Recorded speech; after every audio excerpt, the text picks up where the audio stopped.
পিতা ও পুত্রের বর্তমান বয়সের অনুপাত 7:2 এবং 5 বছর পরে তাদের বয়সের অনুপাত 8:3 হবে। তাদের উভয়ের বর্তমান বয়সের সমষ্টি কত? খুবই গুরুত্বপূর্ণ একটা অঙ্ক এটা, এজন্য আমরা এটাকে ভেরি ভেরি ইম্পর্ট্যান্ট অবশ্যই বলতে পারি। অনেকবার বিভিন্ন চাকরির পরীক্ষায় কিন্তু এটা রিপিট হয়েছে। তো যেহেতু বলা হচ্ছে পিতা ও পুত্রের বর্তমান বয়সের অনুপাত হচ্ছে 7:2 এবং 5 বছর পরে তাদের বয়সের অনুপাত এত হবে, তো সেক্ষেত্রে আমাদের শুরুতেই ধরে নিতে হবে যে ধরি পিতার বর্তমান বয়স হচ্ছে 7x অথবা 7 ক এবং পুত্রের বর্তমান বয়স হচ্ছে 2x অথবা 2 ক। তাহলে আমরা xই ধরে নিব। তাহলে আমরা ধরলাম যে ধরি পিতার যে বর্তমান বয়স, আমি একটু শর্টকাটে লিখছি, পিতার বর্তমান বয়স হচ্ছে আমাদের 7x বা 7x এবং পুত্রের বর্তমান বয়স কত? পুত্রের বর্তমান বয়স হচ্ছে আমাদের 2x। এ দুটোই কিন্তু হচ্ছে আমাদের একটু মনে রাখতে হবে, কেননা ফাইনালি x এর মান বের করে আমাদের কিন্তু 7x এবং 2x এর ভ্যালু বের করার প্রয়োজন পড়বে। এবারে আমরা করব কি, আমরা প্রশ্ন মতে বিল্ড আপ করব। তো প্রশ্ন মতে এই জায়গাটাই কিন্তু আপনাদের বুঝতে একটু অসুবিধা হয়, এই জন্য এই জায়গাটা একটু মনোযোগ সহকারে আপনারা দেখেন। যেহেতু বলা হচ্ছে যে 5 বছর পরে, আচ্ছা 5 বছর মানে পরে মানে কি, এই 7x এর সাথে 5 যোগ, তাহলে 7x প্লাস হচ্ছে 5। আবার 5 বছর পরে, তার মানে পুত্রের সাথে 2x প্লাস 5, এটা হচ্ছে 5 বছর পরের ঘটনা। তাহলে 5 বছর পরে তাদের বয়সের অনুপাত, অর্থাৎ এই যে পিতা এবং এই যে পুত্র, এই দুটোর অনুপাত কত হবে? অনুপাত হবে হচ্ছে 8:3। তাহলে আমরা স্ক্রিনটা একটু ব্লার করে দিচ্ছি, আমরা এখানে লিখছি ইকুয়াল হবে কত? 8:3। নিঃসন্দেহে আপনারা বুঝতে পারছেন যে 8:3 হবে আমাদের এখানে বলা রয়েছে। এবারে এখান থেকে আমরা করব কি, x এর ভ্যালুটা বের করে নিব। তাহলে বা এই 7x প্লাস 5 এটা উপরের সংখ্যা এবং 2x প্লাস 5 এটা নিচের সংখ্যা। তো আমি 7x প্লাস 5কে উপরে লিখলাম, কারণ আমরা জানি অনুপাত মানে ভগ্নাংশ, আর 2x প্লাস হচ্ছে 5 ইকুয়াল কত? উপরে হচ্ছে 8, তার নিচে হচ্ছে 3। তাহলে বা আমরা এবার এটা দ্বারা এটাকে গুণ করব, এটা দ্বারা এটাকে গুণ। তো এই কোণাটা যদি আমরা আগে গুণ করি, 3 আর 7 গুণ করলে 3 সাথে 21x প্লাস 3 আর 5 গুণ করলে 3 5 15 ইকুয়াল 8 আর 2 গুণ করলে 8 2 16x প্লাস 8 আর 5 গুণ করলে 5 8 40। তাহলে বা কি দাঁড়াচ্ছে বলেন তো? এইদিকে 21x, এই 16 এইদিকে আসলে মাইনাস 16x হয়ে যাচ্ছে ইকুয়াল এইদিকে আছে 40, এই 15 এইদিকে আসলে মাইনাস, দুঃখিত, এই 15 এইদিকে আসলে মাইনাস 15 হয়ে যাচ্ছে। তাহলে বা আমরা বলতে পারি 21x থেকে 16x বাদ দিলে কত থাকে? 17 18 19 20 21, তার মানে 5, অর্থাৎ 5x ইকুয়াল এখানে কত? 40 থেকে 15 গেলে আমাদের থাকবে হচ্ছে 25। তাহলে সুতরাং x ইকুয়াল টু কত? 25কে 5 দ্বারা ভাগ করলে 5, আমরা x এর ভ্যালু 5 পেয়েছি, যেটা আমরা এখানে বসাই দিব এবারে। আচ্ছা বলেন তো দেখি, আমাদের 7x এর ভ্যালু এবং 2x এর ভ্যালু তাহলে কত হবে? 7x মানে x এর মান যেহেতু 5, 5 সাথে 35, আর x এর ভ্যালু যেহেতু কত আমাদের 5, তাহলে 5 দুগুণ 10। কি জানতে চাচ্ছে অঙ্কটাতে? আমি যদি অঙ্কটা আর একটু দেখি, বলা হচ্ছে যে তাদের উভয়ের বর্তমান বয়সের সমষ্টি কত। তাহলে উভয়ের বর্তমান বয়সের সমষ্টি আমরা কত পাবো? তাহলে পিতার বর্তমান বয়স হচ্ছে 35, পুত্রের বর্তমান বয়স হচ্ছে 10। তাহলে সুতরাং 35 আর 10 যদি আমরা যোগ করে দেই, এখানে কিন্তু লিখতে হবে যে পিতা এবং পুত্রের বর্তমান বয়সের সমষ্টি। 35 আর 10 কত? 45। তাহলে 45 হচ্ছে আমাদের কাঙ্ক্ষিত সঠিক উত্তর। আচ্ছা দেখেন তো দেখি 45 কোথায় আছে? আমরা দেখতে পাচ্ছি ঘ নম্বর অপশনেই আমাদের কিন্তু 45 রয়েছে। তো নিঃসন্দেহে আপনারা অঙ্কটা বুঝতে পেরেছেন। ভিডিওটা ভালো লাগলে অবশ্যই একটা লাইক দিয়ে দেবেন। 73 নম্বর অঙ্কটা দেখেন, বলা হচ্ছে যদি a two the power p equal to b, b two the power q equal to c, c two the power r equal to a হয়, তবে p q r এর মান কত? এটা সূচকের একটা অঙ্ক। অনেক সময় এই অঙ্কটা x y z দিয়ে আসে, এখানে যেমন p q r দিয়ে অ্যান্সার চেয়েছে, এটা কিন্তু বিভিন্নভাবে আসতে পারে। ক্লাস 9-10 এর বইতে হুবহু কিন্তু মানে এই অঙ্কটাই রয়েছে। তো অঙ্কটা ভেরি ভেরি ইম্পর্ট্যান্ট আপনাদের জন্য। অসংখ্যবার কিন্তু বিভিন্ন চাকরির পরীক্ষায় এই অঙ্কটা রিপিট হয়েছে। তো আমরা শুরুতে লিখব, দেওয়া আছে a two the power p equal to কত? b।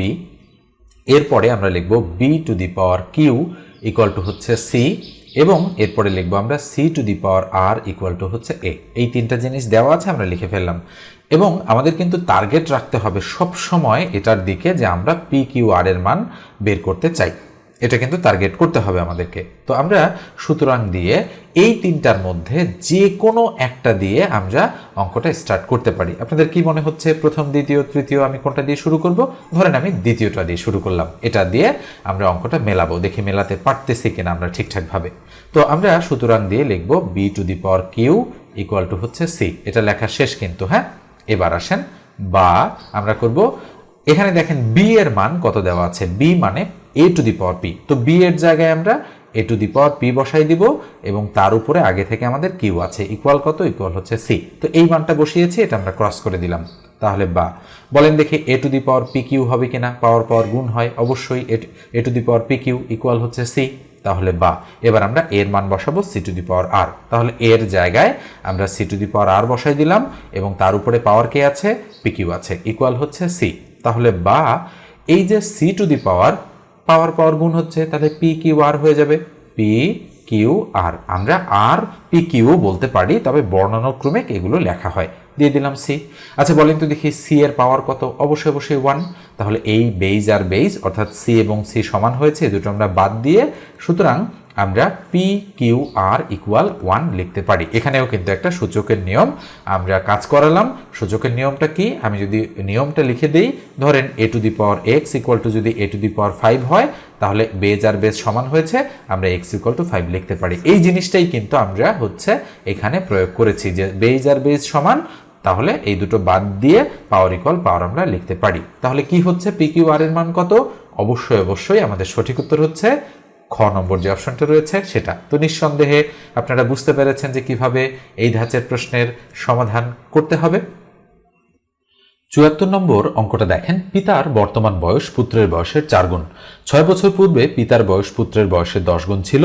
পিতা ও পুত্রের বর্তমান বয়স কত সেটা জানতে চাচ্ছে। এখানে সম্ভাব্য 4টা উত্তর দেয়া রয়েছে। অঙ্কটা কিন্তু যথেষ্ট গুরুত্বপূর্ণ অঙ্ক এবং ইতিপূর্বে অনেকবার বিভিন্ন চাকরি পরীক্ষায় রিপিট হয়েছে। তো দেখেন, যেহেতু বলা হচ্ছে পিতার বর্তমান বয়স পুত্রের বয়সের 4 গুণ, তাহলে আমাদের এখানে ধরে নিতে হবে যে ধরি পুত্রের বর্তমান বয়স হচ্ছে এক্স।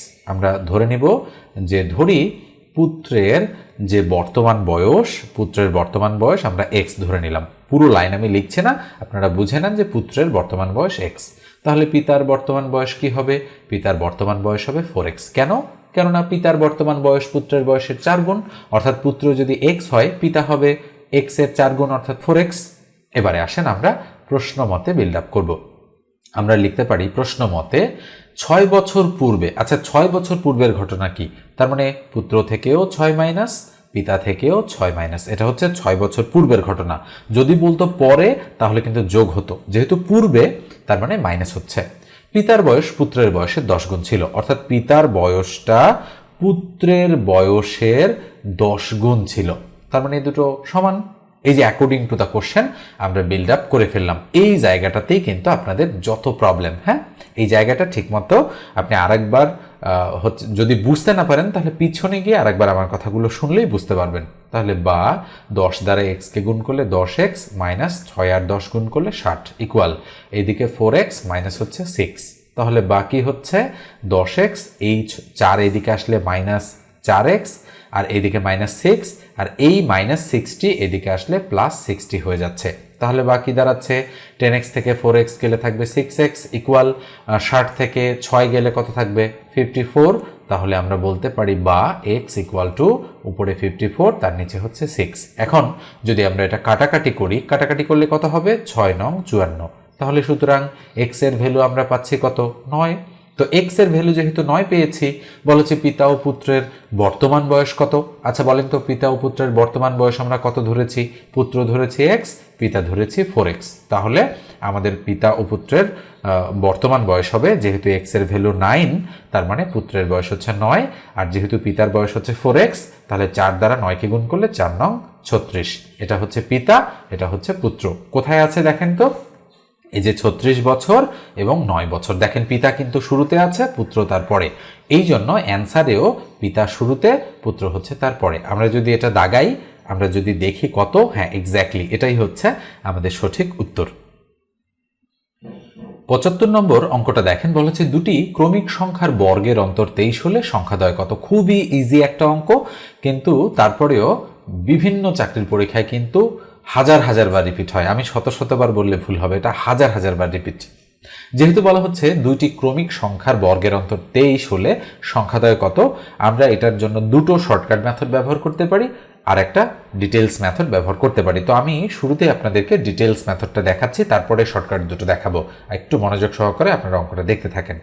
তো ডিটেলস মেথডে আমরা কি বলতে পারি, যেহেতু বলা হচ্ছে যে আমাদের এখানে দুটি ক্রমিক সংখ্যা, তাহলে আমরা ধরে নিব যে ধরি আমাদের একটি সংখ্যা x এবং অপর যে সংখ্যাটা আছে আমরা বলতে পারি অপর সংখ্যাটা হচ্ছে x+1। কেন?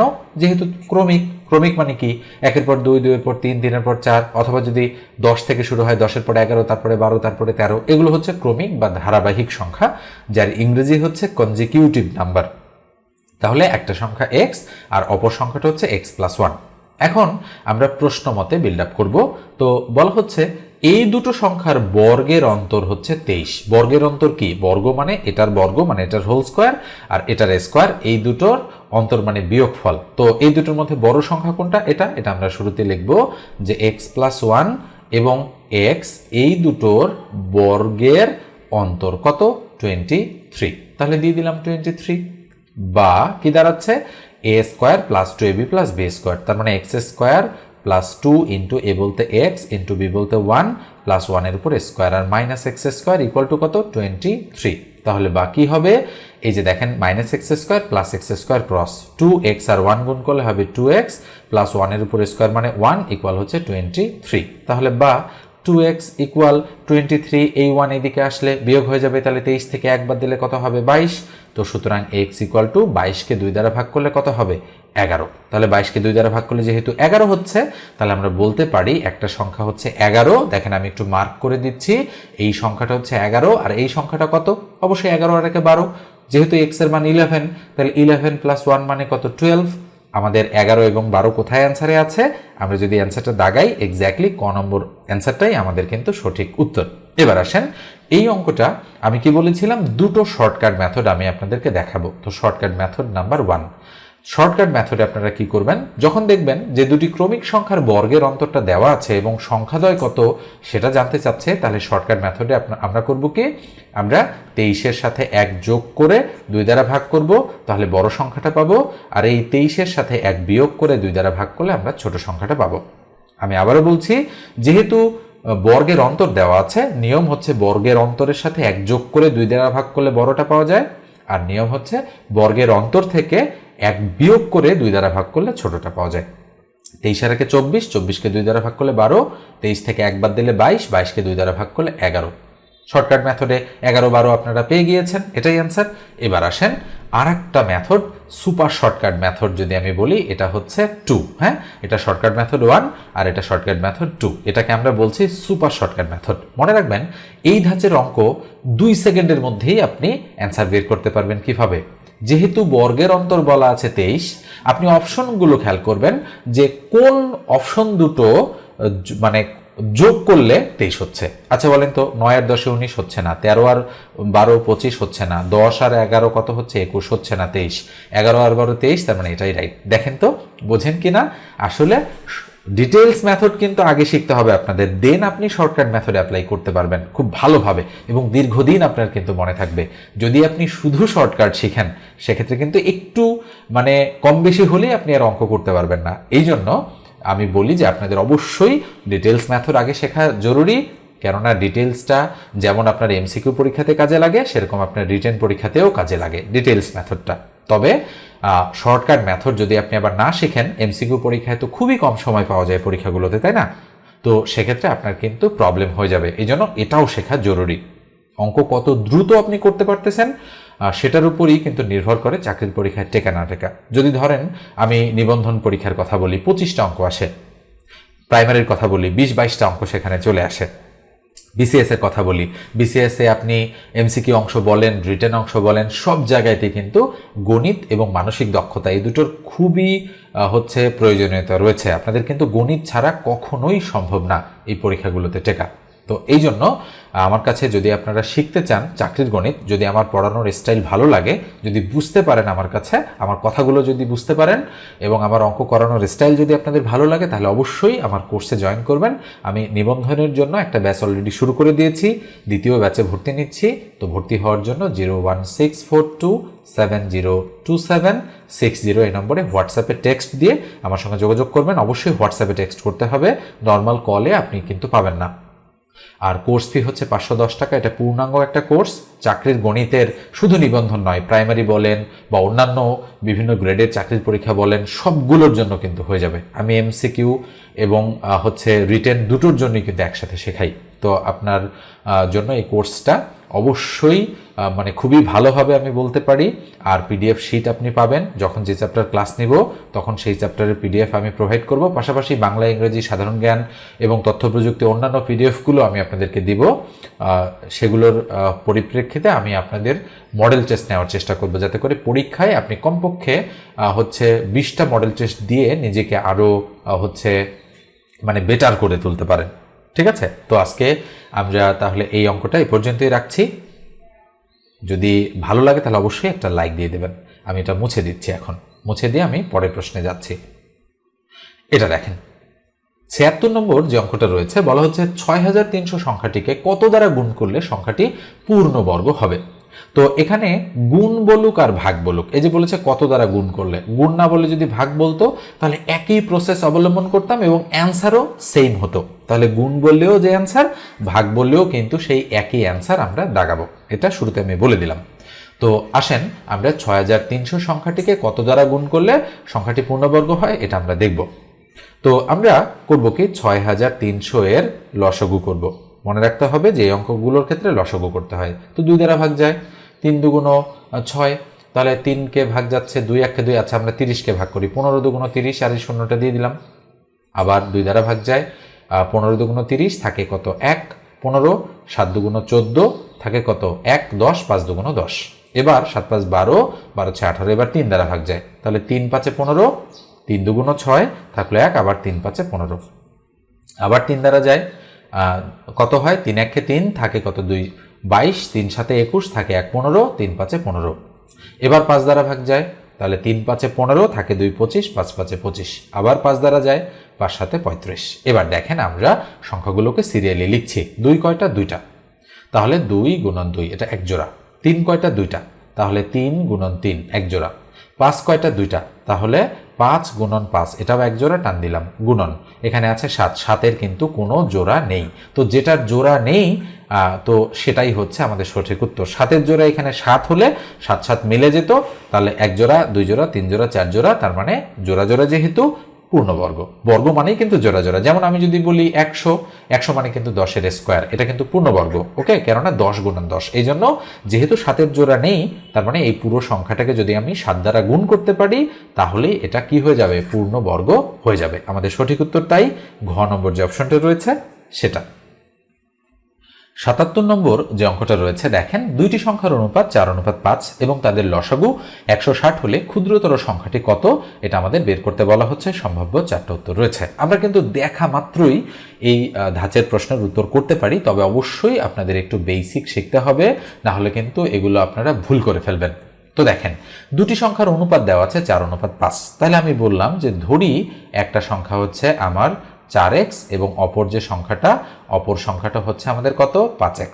আমি লিখলাম যে একটা সংখ্যা 4x এবং অপর সংখ্যাটা 5x, তাদের লসাগু, তাদের বলতে কাদের, এই 4x এবং 5x এর লসাগু। আমি একটু অন্য জায়গায় লসাগুটা করে নেই, তাহলে 4x এবং 5x এদের লসাগু কি হবে, দেখেন আমি এখানে দিব হচ্ছে 4x হচ্ছে 5x, এই দুটোর লসাগু, তাহলে x কমন যায়, তাহলে 4 5, তার মানে 4 5 20x। অনেকেই আপনারা করেন কি 4 5 20 x স্কোয়ার বলে ফেলেন, আসলে x স্কোয়ার নয়, কিন্তু 20x হচ্ছে এই দুটো সংখ্যার লসাগু। আচ্ছা, তাদের লসাগু কত, 160, তাহলে আমরা প্রশ্ন মতে বিল্ড আপ করে ফেলতে পারি। আমরা বলতে পারি প্রশ্ন মতে 20x, আমি যেহেতু বাংলা দিয়ে লিখেছি তো এখানেও আমি 20x লিখবো বাংলা দিয়ে, তাহলে 20x ইকুয়াল টু কত, 160। দেখেন তো বোঝেন কিনা, যেহেতু বলা হচ্ছে তাদের লসাগু 160, তার মানে এই সংখ্যা দুটোর লসাগু 160, তাহলে বা x ইকুয়াল টু উপরে 160, তার নিচে কত, তার নিচে হচ্ছে 20, 0 0 ক্রস 8 2 16, তাহলে সুতরাং x এর ভ্যালু আমরা 8 পেয়েছি। এবারের সংখ্যা দুটো তাহলে আমরা খুব সুন্দর করে বের করে ফেলতে পারবো। তাহলে একটা সংখ্যা 4x, একটা সংখ্যা হচ্ছে 5x। তো 4x এবং 5x এর ভ্যালু কত?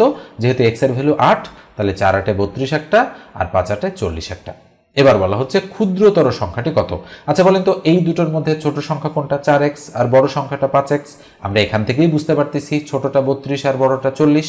তাহলে যেহেতু ক্ষুদ্রতর সংখ্যাটি জানতে চাচ্ছে, আমরা বলতে পারি যে সঠিক উত্তর হচ্ছে আমাদের 32 বা 32। যদি বড়টা চাইতো উত্তর হতো 40। আমরা যদি দাগাই ক্ষুদ্রতর সংখ্যাটা কত, এক্স্যাক্টলি 32 হচ্ছে আমাদের সঠিক উত্তর। এটা দেখেন বীজগণিতের মান নির্ণয়ের একটা অঙ্ক, যথেষ্ট গুরুত্বপূর্ণ এবং সহজ একটা অঙ্ক। সহজ হলে কি হবে, এই অঙ্ক কিন্তু বারবার আসে। তো আমরা এমসিকিউ টাইপের পরীক্ষায় 5 সেকেন্ড বা 10 সেকেন্ড সময় নিয়ে কিভাবে অঙ্কটা করতে পারি শর্টকাট মেথডে, সেটা আমি শুরুতে আপনাদের দেখাবো, তারপরেই ডিটেলস মেথডটা দেখাবো। যেহেতু বলা হচ্ছে দুটি সংখ্যার যোগফল হচ্ছে 8, তার মানে a plus B equal to আমাদের 8 দেওয়া আছে, এবং দুটি সংখ্যার গুণফল 15, অর্থাৎ a into B equal to 15 দেওয়া আছে, আর মান বের করতে বলেছে a স্কোয়ার প্লাস বি স্কোয়ারের। আচ্ছা বলেন তো দেখি, দুটি সংখ্যার যোগফল 8 আর দুটি সংখ্যার গুণফল 15, তাহলে সংখ্যা দুটো আপনি গেস করতে পারতেছেন কিনা? আপনি মনে মনে চিন্তা করেন তো a আর b এর মান কত হলে দুটো কন্ডিশন মিলে যায়। আমি কিন্তু অলরেডি বের করে ফেলেছি যে a এর মান যদি 5 হয় আর b এর মান যদি 3 হয়, 5 আর 3 যোগ করলে 8 হবে, 5 আর 3 গুণ করলে 15 হবে। হয়ে গেল কাজ। অথবা আপনি বলতে পারেন a এর মান হচ্ছে 3 আর b এর মান 5, এটাও হতে পারে, যেহেতু প্লাস আকারে রয়েছে আর গুণ আকারে রয়েছে, সামন পিছন কোনো ব্যাপার না। 3 আর 5 যোগ করলে 8, 3 আর 5 গুণ করলে 15, একই ব্যাপার। আবার 5 আর 3 যোগ করলেও 8, 5 আর 3 গুণ করলেও 15, কোনো সমস্যা নেই। যদি মাইনাস থাকতো তাহলে হয়তো একটু অন্যরকম হতে পারতো।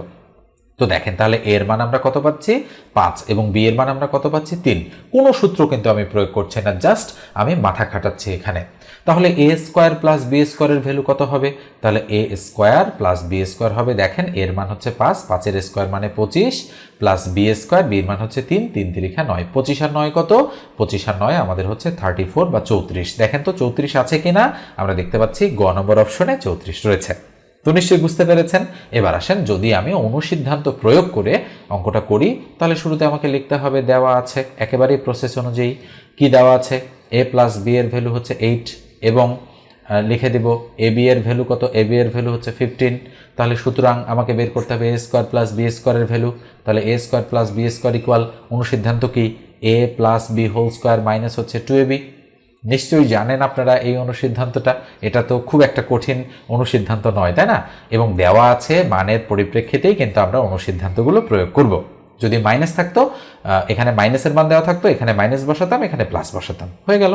তো এ প্লাস বি এর ভ্যালু 8, 8 উপরে স্কোয়ার মাইনাস 2ab, তাহলে 2 ইন্টু এ বির ভ্যালু কত? এ বির ভ্যালু হচ্ছে 15, বসাই দিলাম 15। তাহলে 8 উপরে স্কোয়ার মানে 64, আর 15 দুগুণ কত? 30। তাহলে 64 থেকে 30 বাদ দিলে তো 34ই থাকবে, তাই না? এটাই হচ্ছে আমাদের সঠিক উত্তর। আপনি ডিটেলস করেন আর শর্টকাট করেন, একইভাবে কিন্তু আপনার অ্যান্সার চলে আসবে। এখন আপনি যদি মনে করেন যে না, এই অঙ্কটা আমি একটু অন্যভাবে করতে চাই, দেখি পারি কিনা, তো এটা ধরেও আপনি অঙ্ক করতে পারেন। আপনি লিখবেন দেওয়া আছে a plus B equal to হচ্ছে 8, আপনার বের করতে হবে এটা। তো করবেন কি? এই দিকে হোল স্কোয়ার করে দেবেন, এই দিকে হোল স্কোয়ার করে দেবেন, মানে উভয় দিকে হোল স্কোয়ার করে পাই, আমরা এটা লিখে দেব। তাহলে বা বলেন তো এটার সূত্রটা কি? সূত্রটা হচ্ছে A square plus 2ab plus B square equal to 8 8 কত? 64। মান বের করতে হবে কিসের? এ স্কোয়ার বি স্কোয়ারের। তাহলে A square plus B square দিয়ে দিলাম, তাহলে ইকুয়াল টু 64। এই প্লাস 2ab এদিকে গেলে মাইনাস 2ab হবে, তাহলে 2 ইন্টু এ বি এর ভ্যালু কত? 15, বসাই দিলাম 15। তো সুতরাং এ স্কোয়ার প্লাস বি স্কোয়ার কত হবে বলেন? 64 থেকে 15 দুগুণ 30 গেলে 34 থাকবে, আবারও 34 অ্যান্সার। আপনি যেদিকেই যান না কেন অঙ্ক কিন্তু হইতে বাধ্য, আপনি যদি প্রসেস অনুযায়ী করেন। তবে এটা করা উচিত হবে না আপনাদের লিখিত পরীক্ষায়, কেননা আমরা এখানে সূত্র প্রয়োগ করেছি। মান নির্ণয়ের সময় আসলে আমরা ম্যাক্সিমাম সময় অনুসিদ্ধান্ত প্রয়োগ করি। এই জন্য আমি একটু আগে যে রিটেন পদ্ধতিটা শেখালাম সেভাবেই আপনারা করবেন। তবে এভাবে করলে যে একেবারে কাটা দিয়ে দিবে তেমনটা কিন্তু নয়, এটা করলেও কিন্তু সঠিক।